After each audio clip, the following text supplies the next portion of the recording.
Folks, this Friday I'll be giving away a $300 Amazon gift card. And if you would like to enter this week's Amazon gift card giveaway, then be sure to subscribe to my channel. Folks, I'm doing a giveaway because I want to do my best in giving back to my community and helping many of you guys out. I know that many of you folks are in need of financial assistance, so while we're waiting for stimulus payments, I want to give out my very own stimulus check of $300 a week. Folks, I'll be doing this Amazon gift card giveaway until January 1st of next year. And I'll be announcing one winner every week. So remember folks, if you want to enter the $300 Amazon gift card giveaway, then be sure to watch this video until the end and share this video with your friends and family. Now here's the breaking news about the fourth stimulus check that I want you to know. I believe we will pass my Build Back Better plan, and I believe we will pass the infrastructure bill.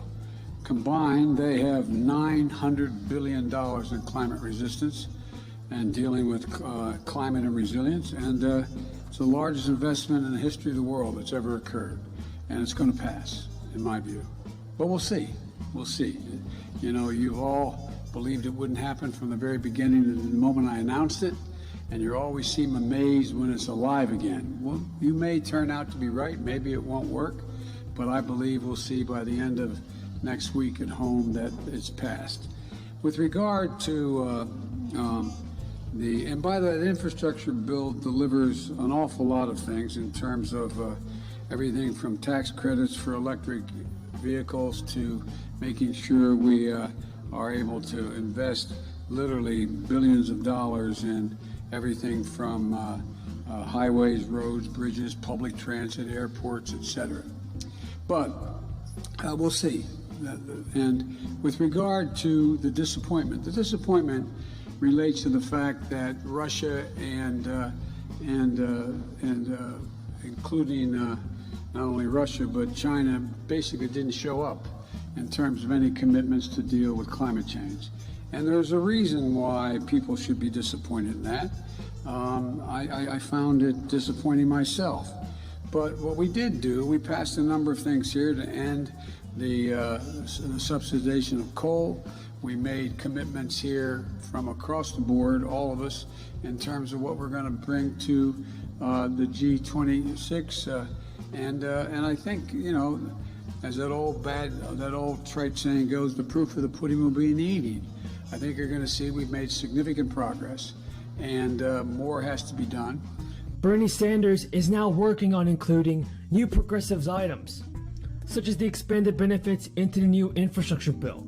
Folks, this infrastructure bill could include a fourth stimulus check. And these new changes could greatly help millions of Americans across the country. Here's what Bernie Sanders said. He told everybody that he's working to include progressive policies, like allowing the government to negotiate prescription prices into Biden's $1.75 trillion spending plan. Bernie Sanders believes that he can get all 50 Democratic senators on board with approving the stimulus bill. He actually went on CNN and told CNN that we are paying the highest prices in the world, and the industry has spent hundreds and hundreds of billions of dollars to make certain that Americans pay 10 times more for prescriptions. Everybody, Biden also dropped a number of progressive provisions from his massive social spending plan that's amid opposition from Democratic senators Manchin and Sinema. Bernie Sanders also reiterated demands made by progressives that the $1.25 trillion infrastructure deal that already passed the Senate should include things like funding for pre-K, child care, and climate change. Now, Sinema and Manchin, everybody, could be the ones holding out on the fourth stimulus check. Kyrsten Sinema and Joe Manchin are key if Democrats want to get the 50 votes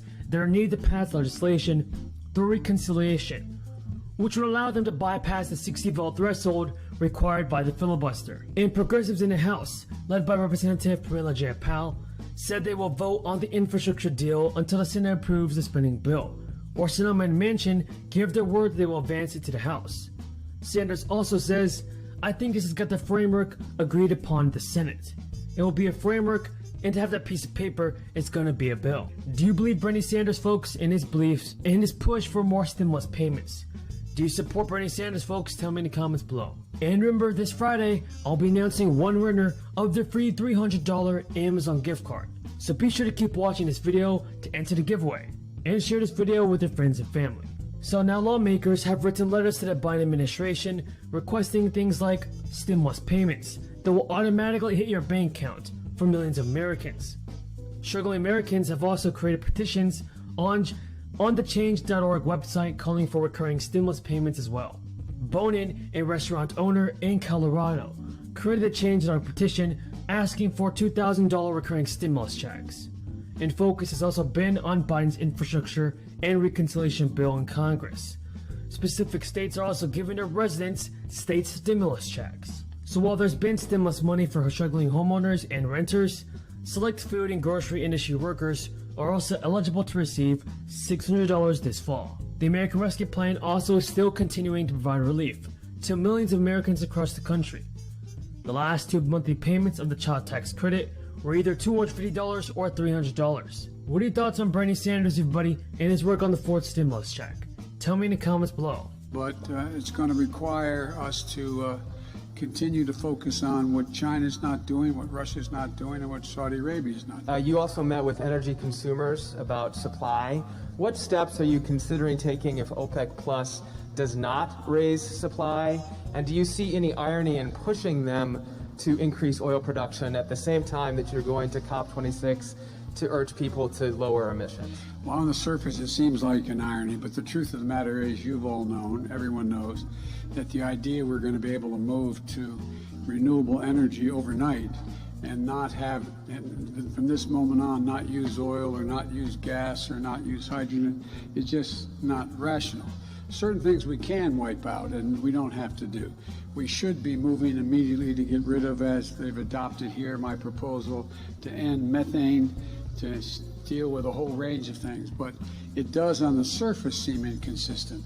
But it's not at all inconsistent in that no one has anticipated that this year we'd be in a position, or even next year, that we're not going to use any more oil or gas, that we're not going to be engaged in any fossil fuels. We're going to stop subsidizing those fossil fuels. We're going to make significant changes. And it just makes the argument that we should move more rapidly to renewable energy, to wind and solar and other means of energy. But the idea that we're going to end and somehow, but it does on the surface, I admit to you, we're going to COP to deal with renewable energy, and I'm saying, why are you guys cutting off oil and raising the price just to make it look harder for us? But it's a legitimate question. I think, though, that if anybody thinks about it, no one ever thought that tomorrow, for example, it's going to take us... Now to the other side of the aisle, let's bring in Michigan Democratic Congresswoman and member of the House Energy and Commerce Committee, Debbie Dingell. Congresswoman, welcome. Yeah. Speaker Pelosi asked your colleagues not to embarrass President Biden. Some deadlines have come and gone. Do House Democrats cobble together the votes to pass infrastructure and the social spending package this week? So, first of all, Mike, adjectives that we use give people an impression, cobble together. I think the Democrats actually have been very united in the values, and there's been a healthy discussion about how we get there. And I would argue that Democrats and Republicans